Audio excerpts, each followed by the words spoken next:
You can't find your soul in a room full of masks. Listen up, guys. You're never going to find your real, authentic self sitting in church or at the mosque or the temple. I see a lot of people attending these yoga retreats and they're chanting together, they're meditating together. People go to these seminars, they're all motivated, they're all hyped up, they're all dancing together. Guys, you're never going to find your authentic self at those places. On top of that, I see people post videos on social media, they're praying together and they're doing acts of service together. And the funny thing is, they post it to get these likes, to get validation. And they think this is who they really are. Little do they know that this is just their persona, as Carl Jung talks about. You don't find your soul by being in these group environments, in this collective setting. You find your authentic self when you're alone, in silence, by getting real about who you are when no one is watching, when there's no audience, there's no applause, there's no guru, none of that, right? We're going to talk about what it really takes to find yourself and why you've got to be willing to walk away from all these places that tell you who you're supposed to be. The truth is, there is the death of authenticity in group settings. The human nervous system, it's wired for survival, not authenticity. The reason is because thousands of years, we have been operating in tribal societies. We've been part of groups. And so exile from a group meant certain death. And this feeling, this trauma that we've experienced for ages now is part of the collective unconscious that all human beings share, as Carl Jung talks about. You weren't taught to be real, you were taught to survive. And to survive meaning you had to be accepted by the group. You had to belong to the group. You had to follow the rules of the group. And this still carries on within us subconsciously. And so whenever you're in a group setting, your body is subconsciously scanning every single room. Am I safe? Am I accepted? Because the truth is, if the answer feels uncertain, your nervous system triggers adaptive behaviors to secure belonging, right? And so there's these micro adaptive behaviors that we all do in group environments, such as nodding in fake agreement. Sometimes, you're at this retreat, you're at the church, right? And the guy at the podium, whether he's the guru or the pastor, he says something that doesn't really make sense, but you're still nodding in agreement because you don't want to be the black sheep. You don't want to be the one that's the odd one out, right? You don't want to be rebellious. You don't want to question because people are going to look at you as like, yo, what's wrong with you? He's pretty weird, right? They're going to reject you. They're going to shun you for asking questions, right? These are all micro adaptive behaviors that we do. We silence our soul in group settings. We don't speak up, right? We downplay our real feelings just to keep the peace. You see, Freud said the individual, when surrounded by a crowd, loses their capacity for critical thought and reverts to a primitive emotional state. What does that mean, guys? So basically, Freud is saying that in group settings, you become more animal than thinker. You revert to your emotions more than your logic. You don't really think clearly. That's why there's such thing as mass hysteria, where, a mob gathers and they're all going to hang an innocent man just because their emotional state is so wired up, they're not thinking logically. You see, when you're in a group setting, your true self shuts down because there's a fear of judgment and exile. You've learned over time that it's too dangerous to be loud, to be honest, because it's too much. And there's this deep-rooted fear that you have that if I show who I really am, they might reject me.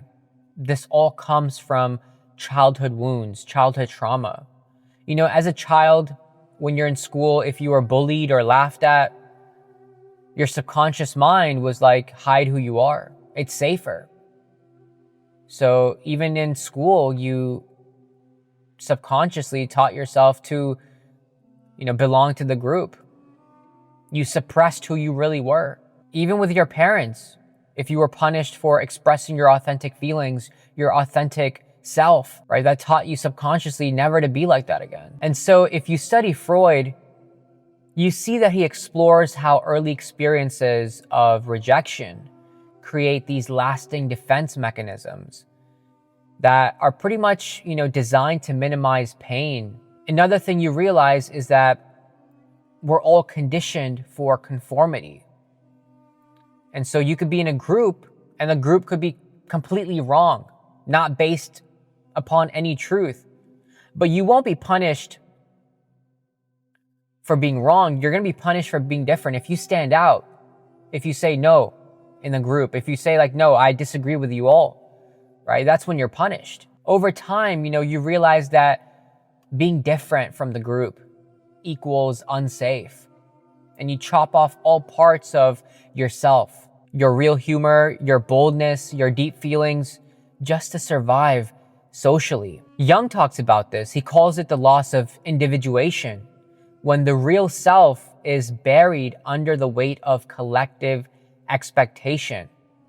And one warning he had for everybody is that if you live only through your persona, you will never truly live, guys. And that's one of the deepest messages from Jung, is that most of us right now are living only from our persona. We're all wearing this mask, this social mask, to be accepted, at restaurants, to be accepted at these seminars, to be accepted in these social environments, at the parties.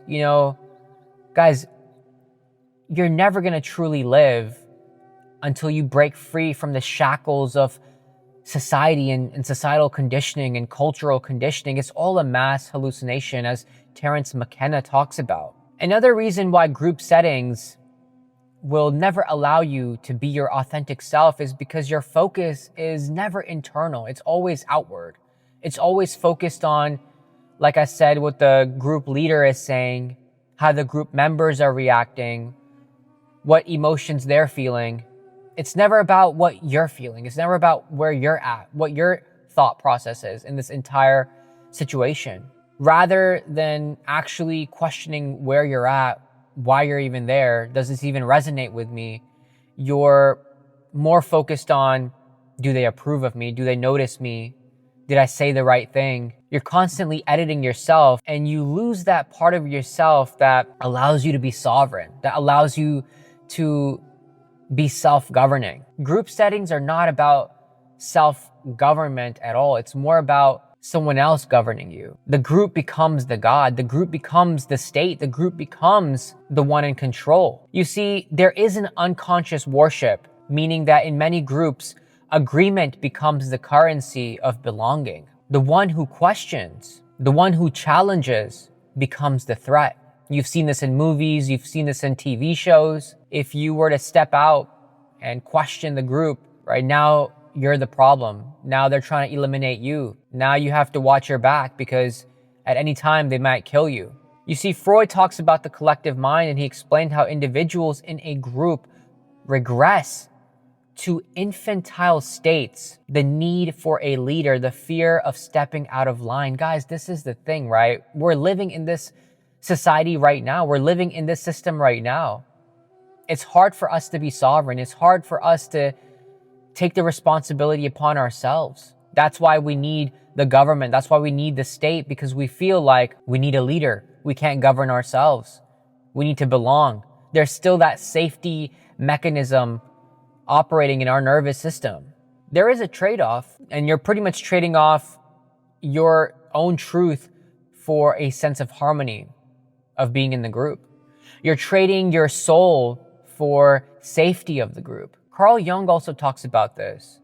He says that becoming your real self requires stepping outside of the collective mirror, right? Because when you're in the collective, there's this dependency on others for self-definition, meaning you need to reflect on how others perceive you to define yourself, right? Are they laughing at my jokes? Am I smart enough, right? What do they think about my thoughts?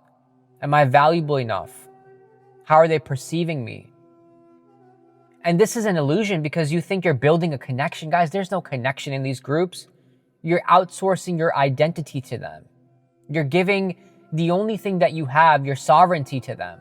And if you were to ask, so Sabby, what's the cure for all of this, right? What can we do to, change this? What can we do? The only cure I would say is radical self-awareness or sacred solitude. Meaning that if you want to find yourself, if you want to find, what you're all about, your true identity, it requires aloneness.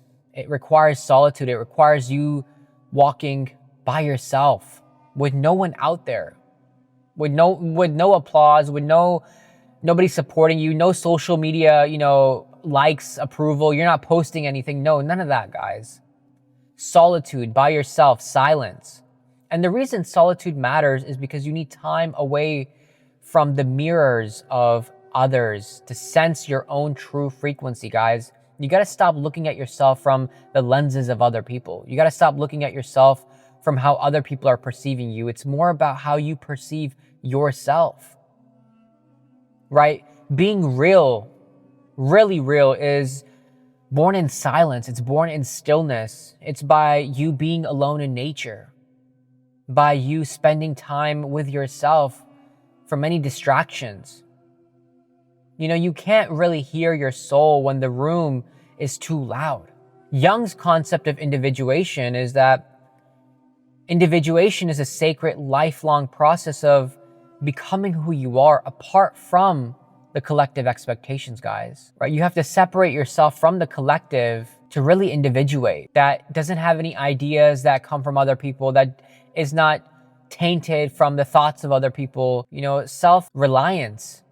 Ralph Waldo Emerson talks about self-reliance, guys. Read his essay. Learn how to build safety within yourself without requiring, yourself to be in a group. And the way you do that is to learn to sit with the discomfort of not being liked.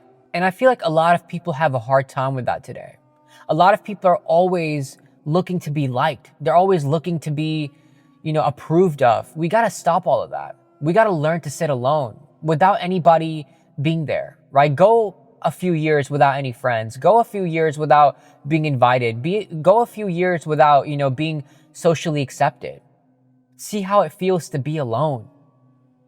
That's what it means to learn to sit with the discomfort of not being liked, right? That's how you build that inner safety by yourself. Learn to survive, disapproval, rejection, misunderstanding.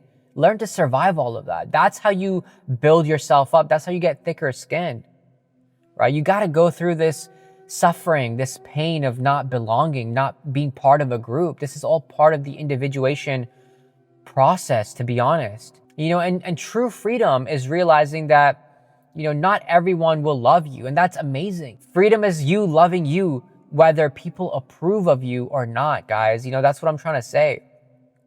And when you can practice all of this, when you do walk into a group, your entire perspective changes, right? There's this virtue of being who you are. There's this virtue of, leaving the collective and being an individual, and then returning back to the collective as that individual. That's when you're in your power. That's when you've achieved that sovereign state. That's when you are your authentic self.